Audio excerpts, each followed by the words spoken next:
प्राचीन समय में राजा अश्वमेध यज्ञ करते थे। इसमें एक घोड़े को राज्य में छोड़ दिया जाता था। जहां जहां वह घोड़ा गुजरता, वह क्षेत्र यज्ञ करने वाले राजा के अधीन माना जाता था। घोड़े को रोकने वाले व्यक्ति को राजा से युद्ध करना पड़ता था। इक्ष्वाकु राजा सगर ने एक बार अश्वमेध यज्ञ किया। उनका यज्ञ सफलतापूर्वक चल रहा था। यह देखकर देवराज इंद्र राजा सगर के पराक्रम से डर गए और उन्होंने चालाकी से घोड़े को पकड़कर कपिल मुनि के आश्रम में बांध दिया। राजा सगर को जब पता चला उनका घोड़ा किसी ने पकड़ लिया है, उन्होंने अपने 60,000 पुत्रों को युद्ध करने के लिए भेजा। पुत्रों ने कपिल मुनि के यहां पहुंचकर उन्हें युद्ध के लिए ललकारा, लेकिन कपिल मुनि उस समय ध्यानमग्न थे।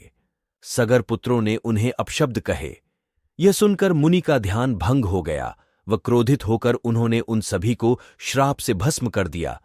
उनकी अस्थियां गंगा नदी में प्रवाहित की जाती, लेकिन गंगा नदी का प्रवाह इतना तीव्र था कि इस तरह धरती पर अवतरित होने पर पूरी धरती पर प्रलय आ जाता। राजा सगर की कई पीढ़ियों के बाद उस कुल में भगीरथ का जन्म हुआ। अपने पूर्वजों की आत्मा की शांति के लिए उन्होंने भगवान विष्णु की आराधना की। भगवान विष्णु तपस्या से प्रसन्न होकर प्रकट हुए।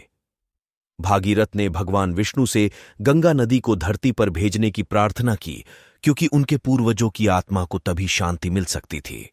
ऐसे में शिव जी से प्रार्थना की गई कि वे गंगा के वेग को अपनी जटाओं में बांधकर उसे नियंत्रित करें और उसे धीमे वेग से धरती पर उतारे।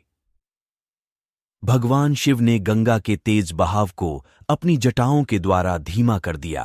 तत्पश्चात गंगा भागीरथ की पीछे पीछे चलते हुए उस स्थान पर पहुंची जहां भागीरथ के पूर्वजों की भस्म पड़ी थी।